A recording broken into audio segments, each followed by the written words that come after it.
पहला पॉइंट है क्योंकि मैंने net exam 3 to 4 time maximum दिया है। तो इसके अब कॉन्सिक्वेंस ये होंगे कि आपको जल्दी जॉब नहीं मिलेंगे क्योंकि आपका जो so hello guys, my name is Shubham. So आज मैं कुछ एस्पायरेंट लोगों को जो नेट एग्ज़ाम गेट एग्ज़ाम के लिए प्रिपेयर कर रहे हैं या करने वाले हैं उनके लिए कुछ एडवाइस देना चाहूँगा जो कि मेरे पास्ट एक्सपीरियंस से है।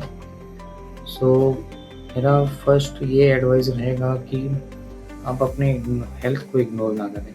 बिल्कुल छोटी-मोटी चीज़ें हैं, ठीक है, लेकिन अगर आपको कुछ भी ऐसे हेल्थ इश्यू हो रहे हैं जो इसके कारण आपको स्टडीज़ में डिस्ट्रैक्शन फ़ील हो रहा है, उसको पहले आप उसको रिज़ॉल्व करें क्योंकि वो लॉन्ग टर्म में आपको बहुत इश्यू देने वाला है। एग्ज़ाम तो ठीक है, आप क्लियर इस बार नहीं करेंगे तो नेक्स्ट टाइम कर लेंगे, लेकिन अगर आपका हेल्थ इश्यू बढ़ते जाएगा तो हर एक एग्ज़ाम ख़राब होंगे ही, प्लस आपके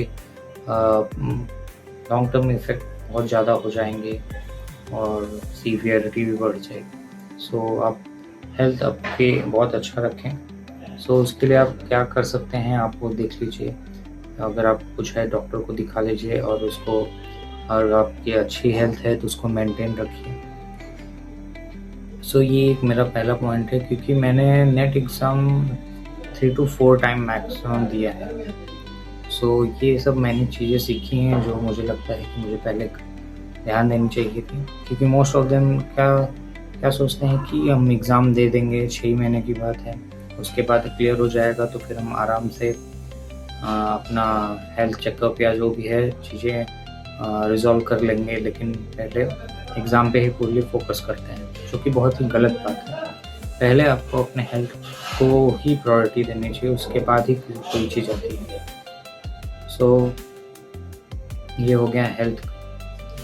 एंड सेकंड पॉइंट इज़, अगर मैंने दिए हैं, नेट एग्ज़ाम भी दिए हैं, गेट एग्ज़ाम भी दिए हैं और भी एग्ज़ाम्स दिए हैं, सो उस सब से एक्सपीरियंस मैं ये कहना चाहूँगा, आपको मैक्सिमम 3 टाइम्स या 4 टाइम्स ही एग्ज़ाम देने चाहिए, नॉट मोर देन 4।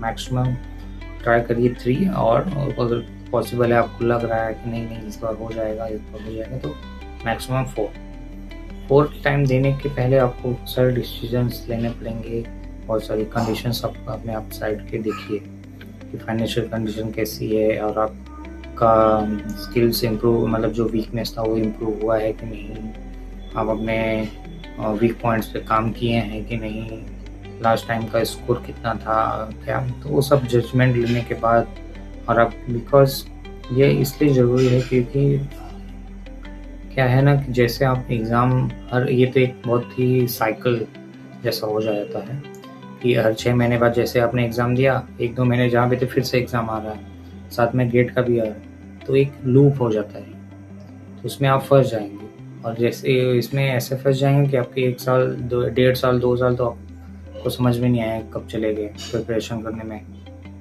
अगर आप डेडिकेटेड नहीं हैं, जस्ट आप ऐसे ही चले गए हैं, कुछ वो गोल्स नहीं है या मोटिव नहीं है, जस्ट आप पढ़ रहे हैं कि बस ऐसे करना है, कुछ हो जाए, आप सीरियस नहीं है इतने, तो आपके 2 साल बहुत ही ईज़िली निकल जाएंगे, आपको पता भी नहीं चलेगा। इसके कॉन्सिक्वेंस क्या होते हैं कि आपकी जो स्टडी गैप है वो बढ़ते जाती है, बाद में वो करियर में बहुत प्रॉब्लम करती है। सो मेरा नेक्स्ट पॉइंट है कि अगर आपको समझ लो टीचिंग फील्ड में जाना ही है या पीएचडी करना ही है, तो और भी तरीके हैं।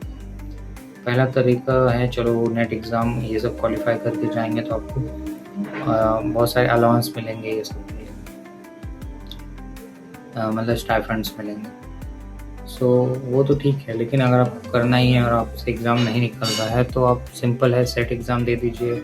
नेट में कुछ चेंजेस हुए हैं, आई थिंक उसके थ्रू भी आप कर सकते हैं, लो स्कोर अगर आ रहा है, और यूनिवर्सिटीज़ के होते हैं, बिट्स पिलानी कुछ प्राइवेट कॉलेजेस हैं जो आप उनके खुद के एग्ज़ाम्स या इंटरव्यूज़ होते हैं वो आप क्लियर कर सकते हैं उनके।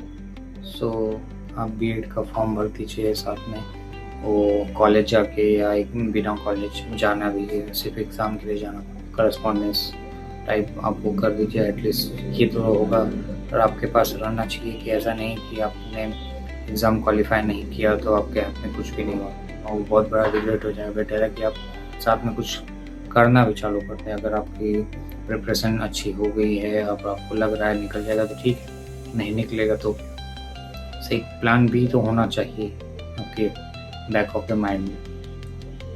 और मेरा नेक्स्ट पॉइंट ये है कि आपका पीछे जो आप नेट एग्ज़ाम कर रहे हैं क्या है, आपको डायरेक्टली जॉब नहीं देगा कि आपने नेट एग्ज़ाम क्वालिफाई किया और आपको फट से जॉब लग जाएगा, ऐसा कुछ नहीं होता। सो आप भूल जाइए, कोई गवर्नमेंट एग्ज़ाम तो है नहीं कि आपने आईएएस का एग्ज़ाम दिया, क्वालिफाई हुआ, रिजल्ट आया, आपका जॉब लग गया, ऐसा तो है नहीं। सो इस चीज़ के लिए आप ध्यान मतलब सोचिएगा कि आपने इसको 2 साल से ज़्यादा देना वर्थ इट तो नहीं। अब उसके कॉन्सिक्वेंस क्या होते हैं अगर आपने 2 साल मतलब 4 अटेम्प्ट दिए और आपका नहीं हो रहा है और आप में इम्प्रूवमेंट नहीं दिख रही है और आपको लग रहा है कि अब शायद मैं गलत चीज़ में घुस गया हूँ, शायद मुझे ये मेरे कप ऑफ टी नहीं, तो इसके अब कॉन्सिक्वेंस ये होंगे कि आपको जल्दी जॉब नहीं मिलेंगे क्योंकि आपका जो करियर लाइफ है वो आपका गैप बहुत हो गया है, तो आपको जल्दी जॉब नहीं मिलेगी। सो आपको ये भी देखना है कि करियर अगर आपने बहुत लंबा समय ले लिया है तो आपको जल्दी जॉब नहीं मिलेगा। दूसरा, जो आपको अगर जॉब मिल गया तो आपको ये चीज़ दिखेगी कि आपके जो क्लासमेट्स हैं जो डायरेक्टली एमएससी के बाद जॉब पे लग गए, वो शायद जॉब के फील्ड में कुछ अच्छा ही कर रहे होंगे अगर वो सही जगह पे लगे होंगे और अच्छी खासी सैलरी भी कमा रहे होंगे और आप एज अ फ्रेशर लगोगे उस टाइम। सो वो सब भी चीज़ें आप ध्यान में रखिए। अगर आप कैपेबल हैं, सब हैं, मैं डिमोटिवेट तो नहीं कर रहा हूँ, लेकिन आपको ये बोल रहा हूँ कि कॉन्शियसली आपको एक डिसीजन लेना चाहिए। आप प्रिपरेशन कर रहे हैं सब, आई थिंक मुझे लगता है कि हर एक इंसान को एटलीस्ट 1 अटेम्प्ट 2 अटेम्प्ट तो देना ही चाहिए। उससे क्या है कि आपके केमिस्ट्री में अगर आपको कंटिन्यू करना है तो बहुत सारे बेसिक्स, बहुत सारी चीज़ें क्लियर हो जाती हैं केमिस्ट्री का, तो एक बार एटलीस्ट 2 बार तो देना ही चाहिए सभी। लेकिन आपको इसमें ही सब कुछ छोड़ के करना है क्या है, तो वो आप एक बार सोचिएगा। सो पीएचडी का क्या है वो मैं भी कभी फिर बता दूंगा। और रही बात कि अगर नेट एग्ज़ाम के अलावा भी करियर में बहुत कुछ अच्छा किया जा सकता है, उसके ऊपर भी मैं स्मॉल सा वीडियो बनाऊँगा। सो आप उसको देख लीजिएगा कि मेरे पास तो अभी बहुत सारे फ्रेंड्स हैं जो अच्छा खासा वर्क कर रहे हैं R&Ds में, इसमें past 4 years 5 years, and also I have some of friends who are doing PhD and UPSC exams last 7 years they are preparing. So think wisely. Okay, goodbye.